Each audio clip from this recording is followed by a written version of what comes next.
Ed Gein was born in 1906 in La Crosse County, Wisconsin, into a household defined by fear and strict religion. His father, George, was an alcoholic who failed at most jobs. His mother, Augusta, was controlling, fanatically religious, and full of contempt for almost everyone around her. She preached that women were the root of all sin, except herself. Her teachings shaped Ed's mind from the very beginning. The family lived on a remote farm near Plainfield, isolated from neighbors and friends. Augusta insisted her sons, Ed and Henry, avoid the world, claiming outside influences would lead them to sin. Friendships and contact with women were forbidden. Ed obeyed her completely. This obedience grew into an unhealthy obsession. At school, Ed was quiet, awkward, and shy. Teachers described him as polite but strange. Other students avoided him. He rarely spoke, often laughed to himself, and stared blankly. Bullied constantly, he did not fight back. He went home to a house that offered no warmth, only fear and strict religious lessons. Augusta drilled into him the dangers of women, the evils of flesh, and the eternal consequences of sin. As a teenager, Ed's devotion to his mother became extreme. His older brother Henry began to rebel, warning friends that Ed's attachment was abnormal. In 1944, a brush fire broke out on the farm. Henry was found dead afterward. Officials ruled it accidental, but the circumstances were suspicious. Locals whispered that Ed had killed him, though no evidence ever proved it. After Henry's death, Augusta's health declined. Ed cared for her obsessively. When she died in 1945, he said, "I lost my only friend." He sealed her room and left it untouched, a shrine to the woman who had dominated his life. Alone for the first time, Ed spent his days on small jobs and his nights reading obsessively. He became fascinated with death, anatomy, grave robbers, and human experimentation. His obsession with recreating his mother's presence grew. Between 1947 and 1957, Ed began visiting cemeteries at night. He dug up recently buried women who resembled his mother. He later said he entered a trance during these acts.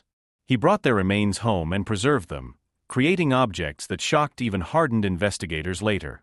Locals noticed disturbed graves but assumed it was animals or vandals. Ed continued to appear harmless. In 1954, Mary Hogan, a local tavern owner, disappeared. Blood was found on the floor, but no leads emerged. Ed made jokes about it, saying she was at my farm. Neighbors laughed and dismissed his remarks. In 1957, Bernice Warden, who ran the local hardware store, vanished. Her son discovered bloodstains in the store and the last receipt showing antifreeze sold to Ed. Police went to his farmhouse that same day. The house was a nightmare. Darkness, clouté, and a horrible smell mais investigator. Skulls were turned into bowls. Lampshades were stitched from human skin. Boxes contained body parts collected over years. Bernice Warden's body was there, mutilated. Investigators were horrified. Ed calmly admitted killing her and Mary Hogan. The rest of the remains came from graves he had robbed. He explained he wanted to make a woman's suit, to feel closer to his mother. He showed no thrill, no hatred, only obsession. The case choquait the nation. Reporters called him the Plainfield Ghoul.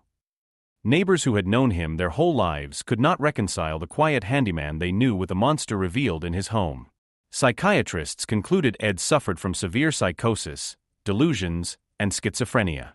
He could not distinguish reality from fantasy. He was declared legally insane and confined indefinitely to Central State Hospital for the Criminally Insane, later moved to Mendota Mental Health Institute. Inside the hospital, Ed remained calm, polite, and cooperative. He followed rules, participated in activities, and smiled faintly when spoken to. He rarely discussed his crimes, but sometimes spoke of his mother as if she still visited him. Doctors noted his detachment from reality. Even in old age, he lived quietly, reading, watching television, and performing chores. His mental illness was permanent. He was no longer violent but permanently disconnected from the world around him. Despite confinement, his story influenced American culture. Norman Bates from Psycho, Leatherface from the Texas Chainsaw Massacre, and Buffalo Bill from Silence of the Lambs all drew elements from his life: mother obsession, human skin masks, and the isolated farm. Ed Gein never saw these films. He remained separate from the world, living quietly while society transformed his horror into legend. By the time he died in 1984 at age 77 from respiratory failure, Ed had lived a life defined by obsession, isolation, and disturbed fixation. His death was quiet and unnoticed. He was buried in Plainfield Cemetery, among other graves, though his gravestone was vandalized and removed. His story continues to fascinate psychologists, criminologists, and filmmakers, revealing how isolation, control, and trauma can create unimaginable horror. Ed Gein was not driven by greed, thrill, or anger. He was driven by obsession, the impossible desire to bring back a mother he could never let go of. His life shows that even the quietest people can hide the darkest secrets. The investigation into Ed Gein's crimes was unlike anything Wisconsin police had ever faced. The moment officers entered his farmhouse on that freezing November evening in 1957, they realized this was not an ordinary murder. What they uncovered inside was a collection of horror that defied comprehension. In the kitchen, they found Bernice Worden's decapitated body hanging upside down from the ceiling beams. Her torso had been split open like a deer. Nearby, her head was found in a paper bag. In another room, there were masks made from human skin, chairs upholstered with human flesh, and skulls turned into bowls. Investigators found 9 vulvas preserved in a shoebox, faces mounted on walls, and a belt made entirely from human nipples. The sheriff who discovered the scene later collapsed in shock and had to be hospitalized. Ed Gein didn't resist arrest. When officers found him at a neighbor's house, he was calm, almost relieved. During questioning, he answered their questions with quiet politeness, as though he were explaining an everyday routine. When asked why he did it, he said, "I wanted to make a woman's suit so I could become my mother, to be with her again." Investigators initially believed they were dealing with a serial killer. But as they interviewed him further, they realized that most of the remains came from graves. Ed admitted he robbed local cemeteries repeatedly, often digging up recently buried middle-aged women who reminded him of his mother. He claimed that sometimes he left the graves untouched, waking up from what he called a daze or trance. He swore he only killed 2 women, Bernice Worden's and Mary Hogan, both because they looked like his mother. Psychiatrists described Ed as a man detached from reality. He had intense guilt, obsession, and deep sexual confusion, all revolving around his mother's dominance.